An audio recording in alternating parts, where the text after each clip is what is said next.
Namaste. Welcome to Arogya Mitra podcast, your trusted companion for healthcare insight and expert advice.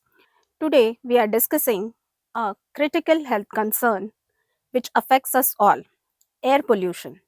As per statistics, worldwide 62% people are exposed to poor health quality, leading to 6.7 million deaths annually, which are premature. So, join us to discuss the topic of air pollution, its health impacts, and what we can do to protect ourselves, our loved ones, and our communities. Let's welcome our today's expert guest, Dr. Suraj Joshi, a renowned ENT surgeon who is going to give us insight about the topic. Welcome, Dr. Suraj. Hello. Good evening, Dr. Varsha. Good evening. So let's get started. Dr. Suraj, can you tell us how in the daily life we are inhaling knowingly or unknowingly so many pollutants? Yes, here since we are discussing about air pollution, basically we have two kinds of pollution in itself basically is, I would say, man-made. So over the years as evolution and we all have grown, so any kind of process that man does in nature is leading to pollution. So That's we have currently two kinds of pollution. One is the particulate matter, and then you have also got some kind of chemicals which can lead to this pollution. So particulate and non-particulate matter is how we see, and this is now there universally all over the world. So there is no place which is left out from pollution. that's It is true. an unfortunate part of our human evolution, and as we are getting more and more advanced with newer things, uh, new concepts, like we have now nano as a new word. So everything which is small, so even pollution has become small. Previously pollution was just kind of, say, dust, Okay. some obvious smoke fumes which were seen in the environment, but today it's not like that. Today pollution has also gone nano. So you hear particulate matter, PM, you might have heard PM10, PM 2.5. So this is nano, it's gone so shrunk, so small, that it is really affecting the entire world, be it indoor or outdoor. When we used to kind of, earlier days, it used to be only outdoor pollution, and generally That's homes were considered little safe zones, offices were safe zones. But today you see this everywhere. So pollution is impacting us both indoors and outdoors. Indoors, yes, we have things like, I would say, chemicals which are from released from, even these perfume sprays, odors, mosquito repellents, they have toxins in them, and that is also kind of a chemical pollutant which was otherwise not there. And from the cigarette smoke, smoke from the kitchen, gas, not gas, but if conventional wood fire is used, yes, carbon monoxide. So anything which is not burned properly, anything which is not combusted properly, releases carbon monoxide, and that is there in closed spaces. And if the doors are not opened because of reasons, we don't want the outside dust to come in, so we try to protect our house with keeping our doors closed, and we actually are rebreathing that whole thing, which is more harmful. So right. ventilating is very good, and sometimes I would personally feel indoor pollutants are more harmful than the outdoor pollutants. Outdoor pollutants, of course, we all know, are from the industrial and the vehicular manufacturing process, the vehicles which burn. So all these processes which burn fossil fuels in some form release gases. Then the particulate matters, industries which produce different uh, components based on these fossil fuels will also lead to pollution, air pollution, and they are the external ones which are there in the environment. So yes, indoor and outdoor, both the places we are exposed to pollution. And also the invisible pollution, as you pointed out, Yes, yes, yes, we definitely. never think about it. Yes, And how you told about the ventilation, because we yes, feel that our home is a safe place and we yes, are breathing those pollutants again and again. yes, yes, exactly, yes. Wonderful, doctor. So, when we are exposed to all these pollutants, from the medical point of view, what is the organ which is most affected and to what extent? Interesting. Now, the pollution affects every system of the human body, externally and internally. So, externally is the skin, the exposed parts of the body is like my eyes. It affects all organ systems of the body, right from the head to the toe. Okay. So, you have the central nervous system which is affected, so which includes our brain, the thinking process, neuromuscular. The breathing system, definitely yes, right from the nose, the throat, the vocal cords, the lungs, the heart, our digestive system. And if you look at the newer studies, even reproductive systems are being affected. And yes, there are problems seen in this. The whole system, the entire human body from top to bottom is affected. So it's not just the lungs which are affected. So that is what we feel. Yes, yes, When we are inhaling something, it is the yes, lungs which is going to be yes, most yes, yes. affected. Entire human body, right from the head to the toe. Not this is the physical human body. Even the mind is affected. Now, mind is something which is not seen, but the mind is also affected now. So we say that the pollution is affecting the whole body and also the mind.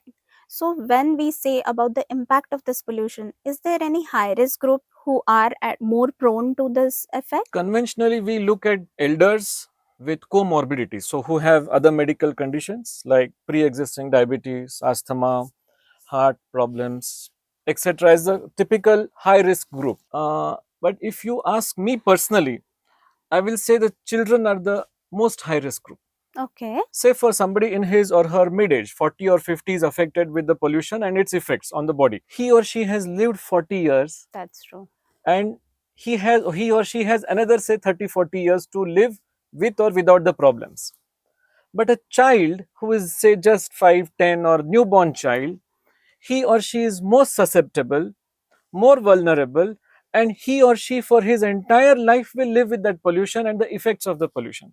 So to me personally, I would not look at the traditional high risk people as the high risk people. I would always focus on children and seeing to it that children are less exposed to our pollution. Yeah, because they have the entire life in They have front a of life forward. them.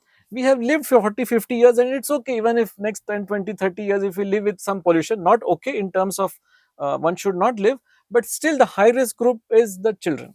I would feel children are more vulnerable, susceptible, and we should protect them more than anyone else.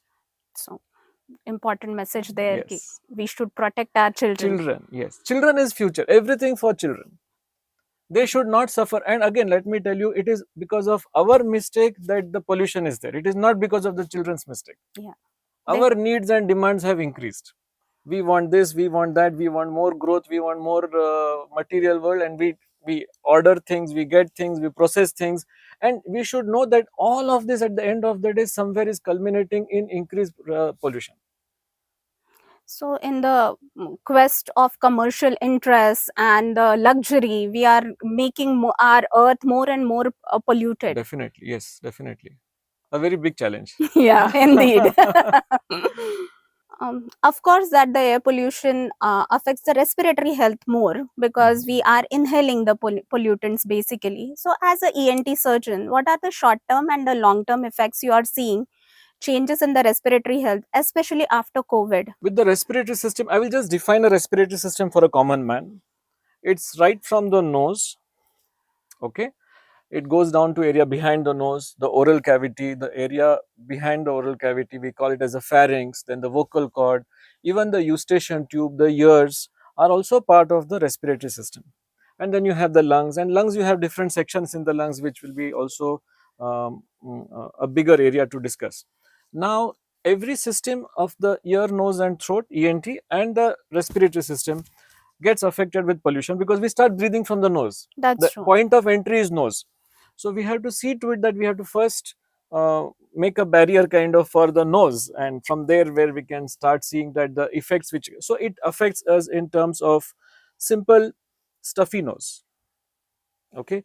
And then as you go down, it in children it affects the ears, and if they can't hear, they can't study. If they can't study, so that's how progress happens. So a simple pollution, a simple concept of air pollution can affect a child's hearing, listening ability, cognitive abilities are reduced, and a child who has to grow mentally will not grow mentally. That's So the true. short term, yes, stuffy nose, but long term a child doesn't do well because of poor hearing. Then you have questions, issues with the vocal cord where you get hoarseness of voice as a typical complaint. As the particles go into the lungs, you have cough as a common complaint. These are the typical first line of complaints which people present to us with. Long term, is there any changes in the lung internal Yes, structure or anything? yes. The interesting part here is that PM2, the word PM2 that we hear, particulate matter 2 or 2.5, that size is very important. Now here what happens is this is absorbed in our system. Okay. As long as it is more than PM2, it is okay, it doesn't get absorbed in the system. But here it gets absorbed in the system, and at the lung level, deep down in the lung level, where the gaseous exchange happens between the air to the internal body. So you have a barrier there. So on one side you have the external environment, which air we breathe, and one side you have the human, our part. So we have the blood flow, and there is a gaseous exchange there. The PM2 particles can move across the barrier, Okay. and that is where the problems are happening at the other organs also. They go into They go bloodstream. into the bloodstream, and then the complications. So there is a neurological complications happening, heart related complications happening, and I told you also reproductive complications in young No, children. if they can pass there, then Yes, it that can can go pass anywhere that in the system, any barrier they can anywhere in the cross. system. Okay. Nature is so beautiful that it has given us a beautiful mechanism of barrier in the nose. So generally, particulate matter 10, they don't go to the lungs. Mm-hmm. They are blocked at the nasal level only. So nature has given its own mechanisms.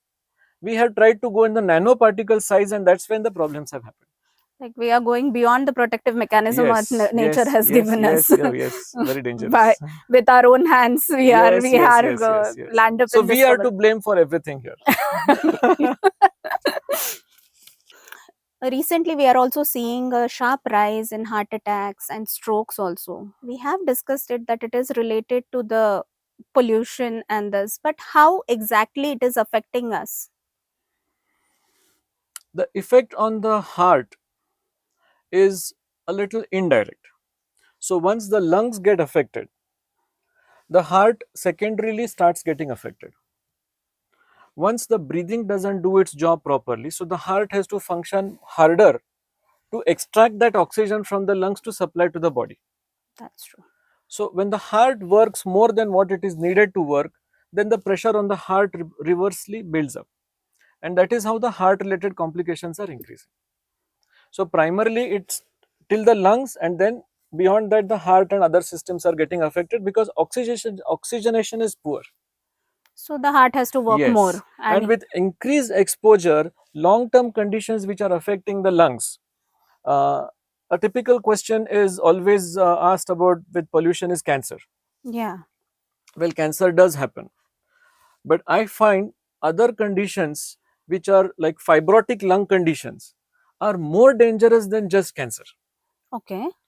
because I would say they are actually slow killers, and they penetrate to the lungs in such an extent that there is no reversibility there. See, there is good chemotherapy. There's a lot of research on cancer today. Chemotherapy, radiation, surgical options. Yes, there are good chances that a cancer can get cured, but there are no chances that somebody with a fibrotic lung disease can get cured easily. Okay, so it is irreversible. It is kind of irreversible. There are drugs available, but yeah, I mean, I would say it's not as easy as probably treating cancer is probably a little more easier than treating these fibrotic lung conditions. And it is no, like the person is not doing anything No, wrong, because no. generally the fibrotic lung disease is compared with the smoker's lung, what Yes, is once ideal. upon a time, yes, but today fibrotic lung disease is seen at a more scale than what we used to see about 10-15 years back. Just because of the air pollution. One of the contributing factors. Ozone is supposed to be a protective layer in our atmosphere on the top, but ozone which is created by pollution is exactly what is harming our breathing system. So it is replacing oxygen, and then ozone is getting into that space. So obviously it is affecting our lungs and our heart in that way also. Okay, so the another effect of Yes, indirect effect is ozone is a happening. protective layer for the earth, but when ozone is produced on in the lower atmosphere closer to the earth, it is causing more harm. Okay, so it is as bad as you smoking 20 cigarettes in a day. I'll say worse than that. There are some analogies given where, if you stand at a crossroads of a typical traffic junction, it's like smoking about 20 cigarettes at that moment. Poor our traffic. I pity them. Yes. police. Yes, but thanks to COVID, at least people are using masks these days. Yeah, Hmm. they are actually Some using awareness masks. of using masks, so it's Yeah. no more a taboo that somebody is wearing a mask. Yeah, it is Yeah. actually taken that the person is responsible. Definitely, yes, Hmm. yes. So the Hmm. little bit changes are there. Good changes are also there. The hope is there. So we established that the children are the most high Yes, risk group. yes. So how this air pollution affects the mental health or the memory, concentration? Does it have any effects? As I said, this PM 2.5. Now there are some of these particles which can cross the outside environment and get into the system. PM 2.5. So here we have some chemicals like sulfates. You have some chemicals like nitrates. Now these do cross the blood-brain barrier also. See, Okay. nature has given its beautiful kavach Mm-hmm. to every important organ of our body, but these pollutants are in a position to cross that barrier, and they are affecting the neuronal growth. Now, nerves don't grow beyond some time. Yeah. Unlike, for example, a bone, skin, when you cut for some reason, it can regrow. But nerve cells don't regrow. And these chemicals are affecting the nerve growth. Now, this is something which is again a dangerous thing, because once the nerve growth is stunted, you can imagine if a nerve growth is stunted for a child at say 5 or 6. So, what is supposed to grow till 15 is not happening. That's true. And this can affect every part of the whatever the nerve is concerned. Nerve is taking care of say memory. At a time when we need good memory, a child's memory develops say for the first 8 years to its complete extent. If you don't help him or her grow there, so it is going to be a stunted memory, That's true. which will for lifelong remain stunted. Then you have very important glands in the body like the pituitary gland, which is it's like a master gland, so it controls a lot of hormonal secretions in our body. If that gland is affected, then your hormones like the steroids, the thyroids, all these hormones are slowly getting affected. So you can see the hormonal changes also. One is, so these are all neurologically affected, indirectly affecting the other parts of the body. So step by step it is affecting from there everything. Next is your cognition. Understanding ability starts reducing. So yes, it is affecting. So memory, cognition, sense organs, smell, taste, these are also neurological systems, part of the neurological system. So they are also getting affected. In COVID, we saw a lot of people having loss of taste, loss Yeah, of last smell. one. We see a lot of people with hearing problem also. We have still not been able to correlate, make 2 plus 2 4, but there are some gray areas. So we never know if these are in the long term affecting even our hearing, our smell, sense of smell, our sense of taste. Our perception is all reducing today. And Yeah. I will blame this on pollution, Yeah. to a large extent on pollution. So we have not established the link, but it Yes, is once it is going beyond that barrier, it can yes, affect us it at is the affecting. cellular Yes, level. yes, So that is what is, I very right, think, very right, wrong. very right. And we have established that pollution can affect us to the most microbial or cellular Yes, level. yes. But what is the solution? Is there any solution? Can you tell us any effective measures so that at least I can reduce the impact on me and my children, maybe? Yes, nice. We actually will look at a global scenario. Uh, Government agencies are doing a lot of work. There are a lot of NGOs who are doing good work in this. United Nations, WHO, that is World Health Organization, is doing. There are a lot of agencies all around the world who are concerned more than probably anyone in this world, who they're doing a wonderful job. But they have some limitations. I will focus on what me and you as individuals should be able to do. I will say two ways. One is a barrier.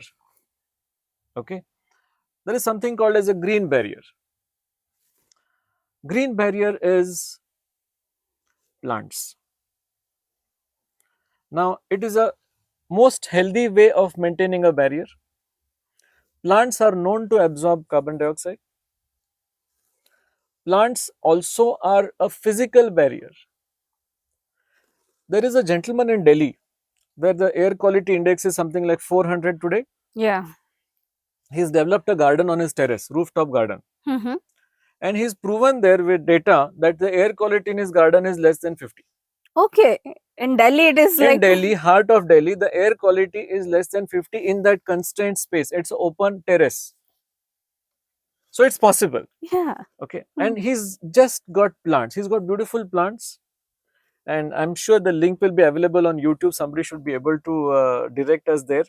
And if you go through this link, he has developed some simple methods where you have layering of plants which absorb carbon dioxide. Then there are some particulate matter they absorb. All these things together. See, when you talk about a filter, what is a filter at the end of the day? You get these air filters now, Yeah. air room filters. Mm-hmm. ACs have filters, cars have filters. What is a filter? Filter is nothing but layer by layer, layer by layer of different sized, filters which block the dust particles. Hmm. Hmm. At the end of the month or something, you take the filters, you wash them and something, and again you reinstall them. That's true. It is labor intensive. It Hmm. doesn't come free. And Okay. again, we are Yes, it comes with a job. job. Hmm. What I will insist all of us can do is have a green barrier in our house. If you have a small house or a big house, it doesn't matter. Have lot of plants in your house, in your garden, and you have beautiful indoor plants also. You can maintain a green barrier between the environment and the house in the room, so that takes care of lot of pollutants coming inside. So it's a first layer of filter. That's right.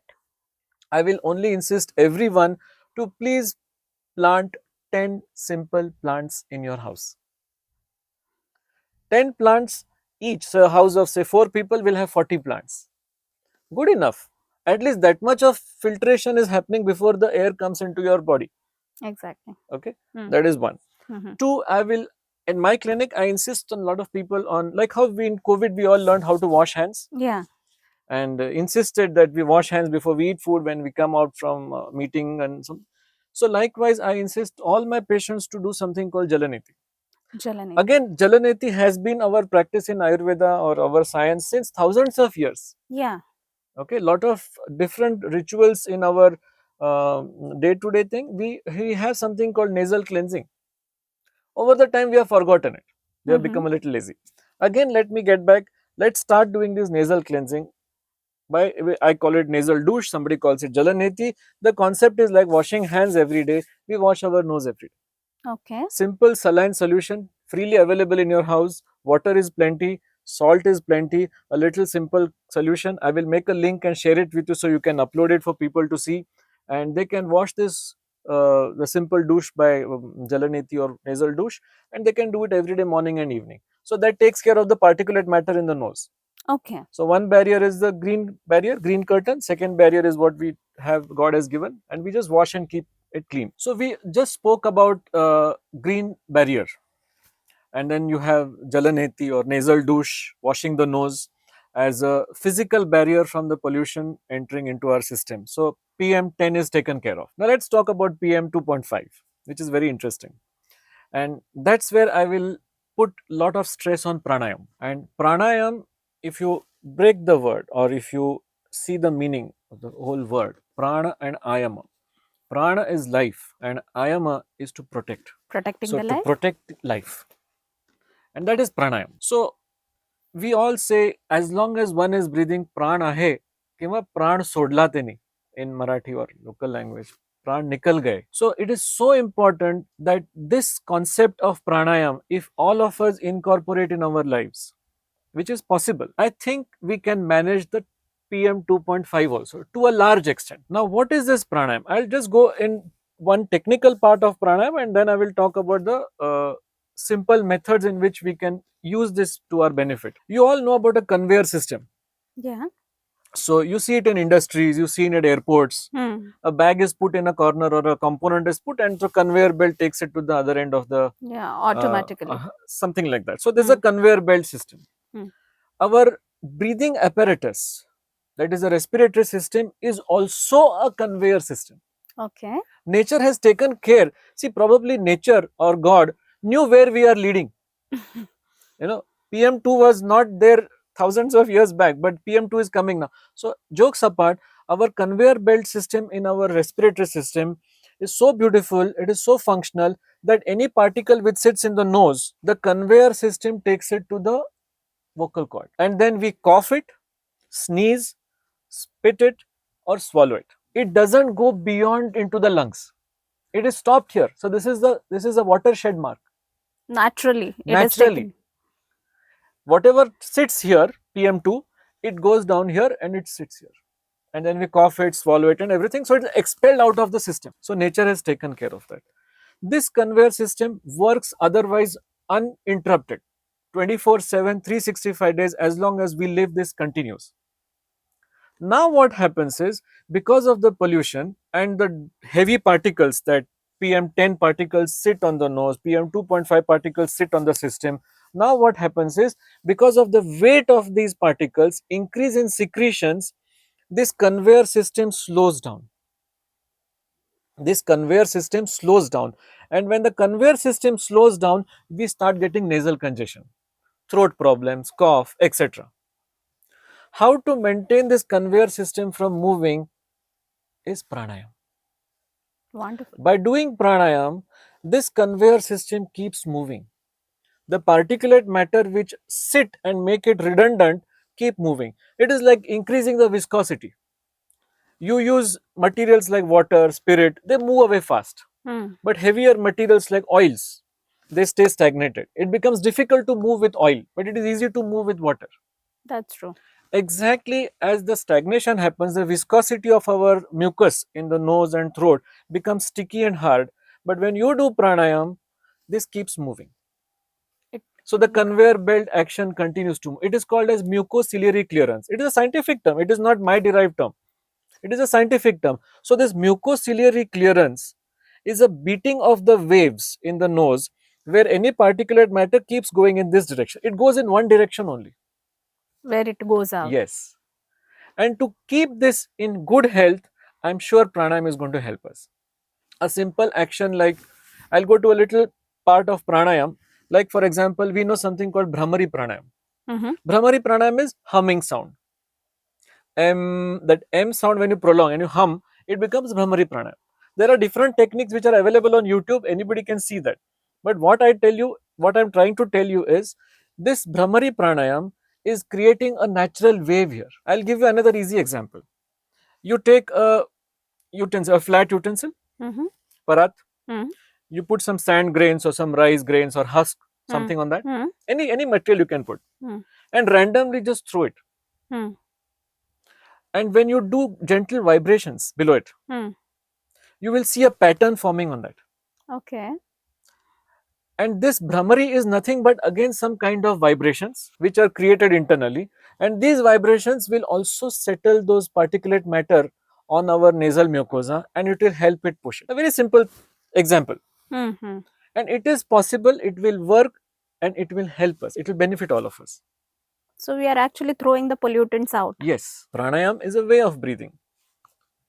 I'm sure all of us are breathing irrespective of our sense of being alert or when we are asleep, conscious or unconscious. That's true. We are breathing.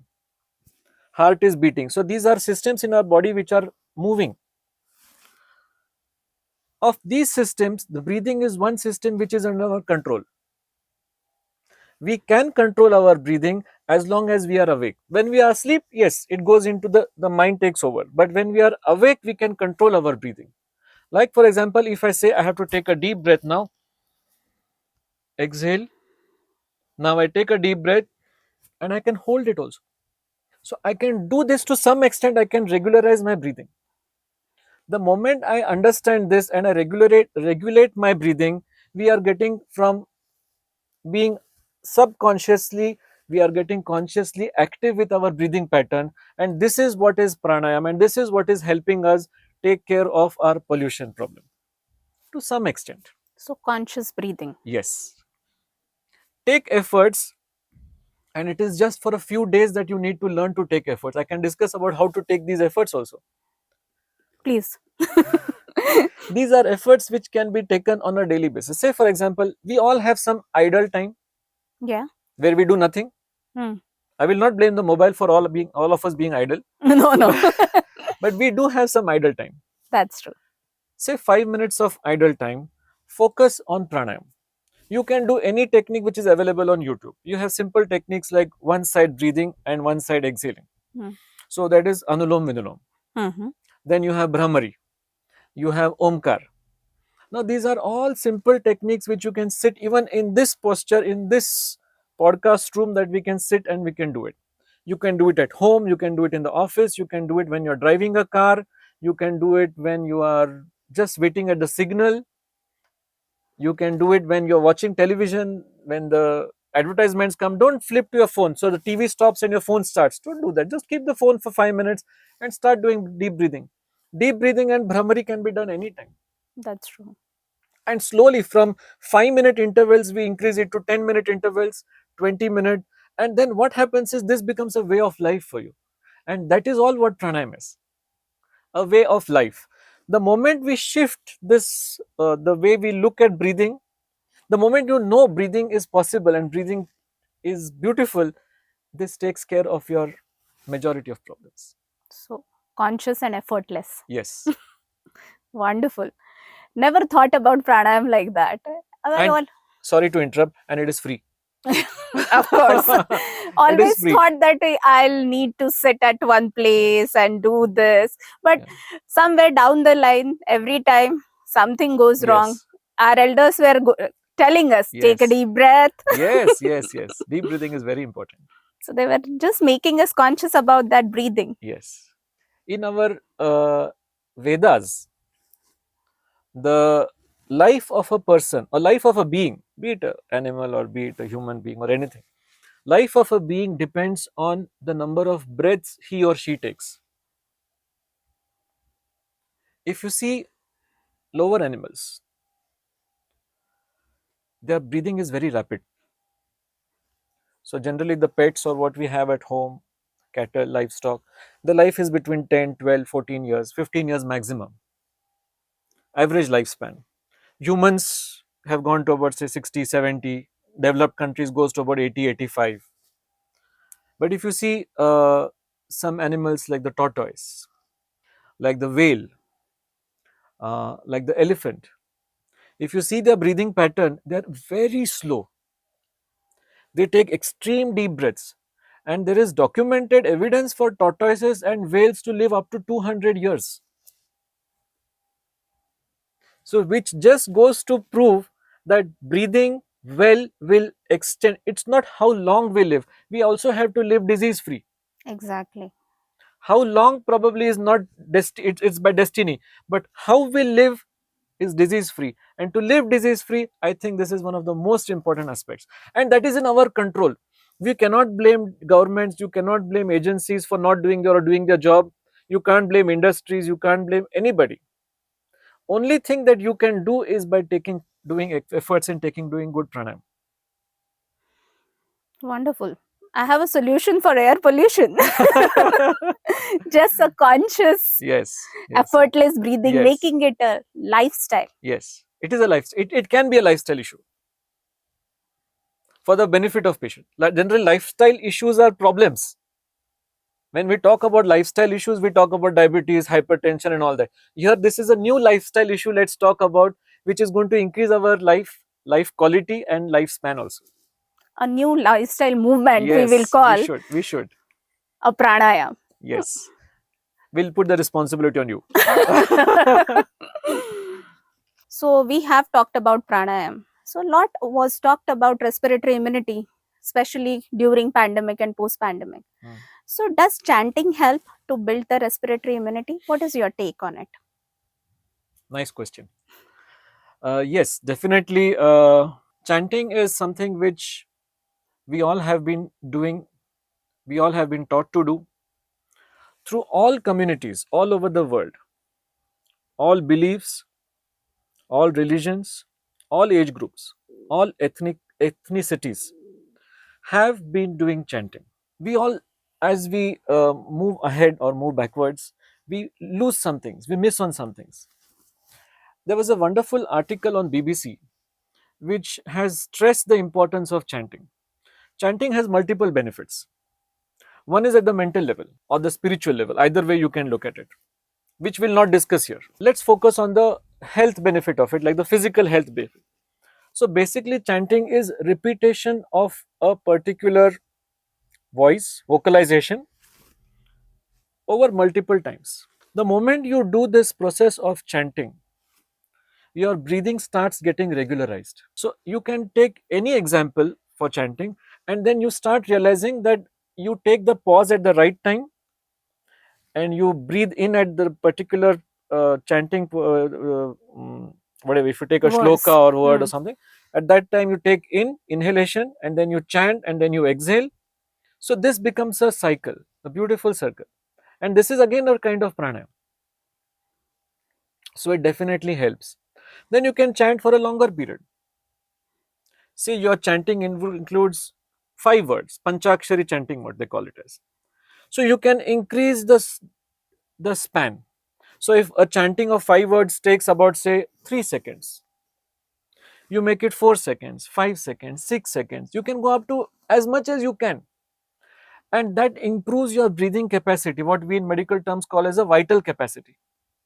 So each breath that goes in, average if you take about say 500 ml of breath we normally breathe, you can make it up to 1 liter also, 1.2 liters also. So more breath going in is only going to help the body. So chanting helps you in that way. So it is nothing but another way of doing pranayam. One is the spiritual aspect, which we're not talking today, but definitely it has its benefits here. Likewise, I will add one more point which I get across in my clinic when parents ask me about swimming. Yeah. Um, Cold Children, weather swimming. cold weather swimming. Swimming. My child is a good swimmer, but he gets Mm. repeated cold and all.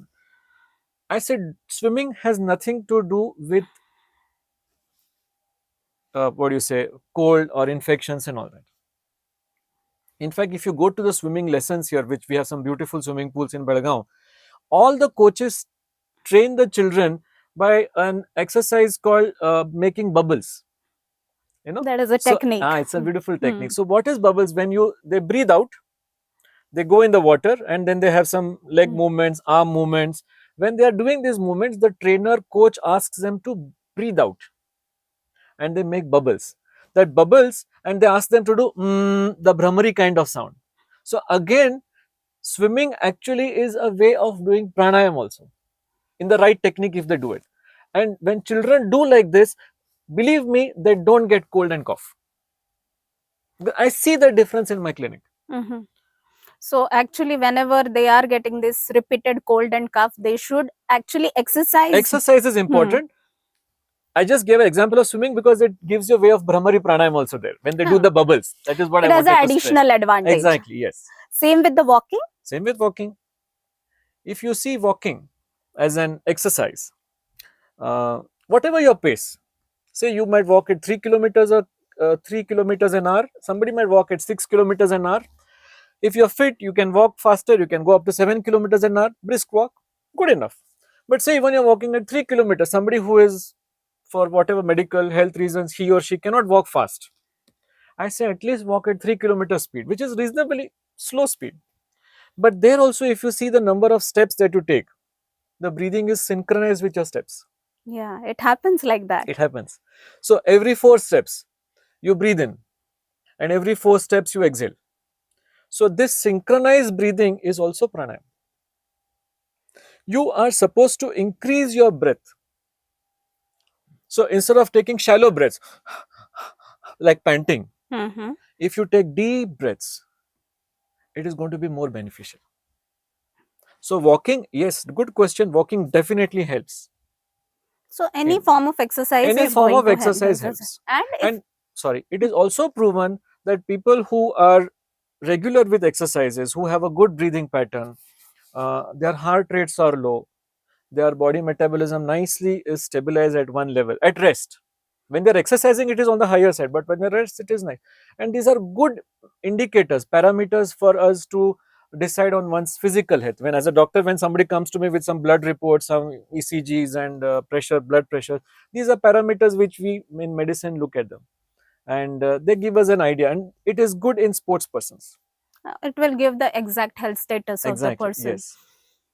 Likewise, even in performing arts, be it Bharatnatyam or any dance form, be it any kind of Music, especially music with where lungs are involved, like flute, etc., Shehnai, flute, or where singing, especially our Indian Hindustani classical form of music, does increase our the way we breathe. So if you see they take the alap and all that, they are nothing but increasing their span of breath, Yeah, and they that call it also that avartan. yes. There was a very popular series with the kids, Bandish Bandit. Oh They yes, had like demonstrated this yes, very yes, nicely. They used to yes. practice with the candle, Ah. and it's the candle should not go off Okay, so with your the control on breath, that is vibrations. so that is pranayam. At the end of the day, you do anything. What I mean to say is, don't give an excuse that I don't have time. There is no reason why one should not do pranayam. And as long as you are alert and awake, you can do pranayam. That's While true. watching television, while working, while in and once it gets into a system, I think in about if you regularly practice it, by 3 to 6 months time, your breathing pattern naturally gets slowed down. You don't need to take efforts then. So subconsciously, what you normally breathe at 14 breaths per minute will come down to 10, 6 breaths per minute, and it is wonderful. Medically, it is beautiful to have low respiratory rate and increase in your lung capacities. So, if you can breathe, you can do pranayam, and Yes, it will have so many of the yes, health benefits. It yes, will lead you to the yes, healthier life. yes. Thank you so much, Dr. Suraj. I got the Pleasure.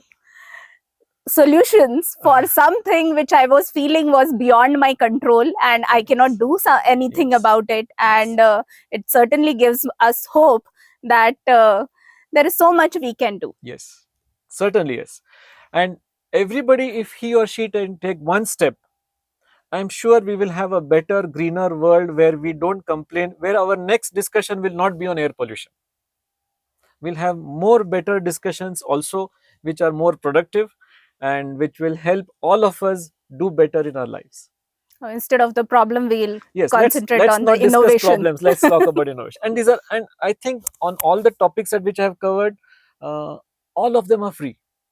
That's true. 10 plants doesn't cost much. So we'll put it as a take-home Take message home for our message. viewers. Yeah. Okay. So 10 plants, nasal douche, nasal wash, or jalaneti, whatever term you can call it, and pranayam.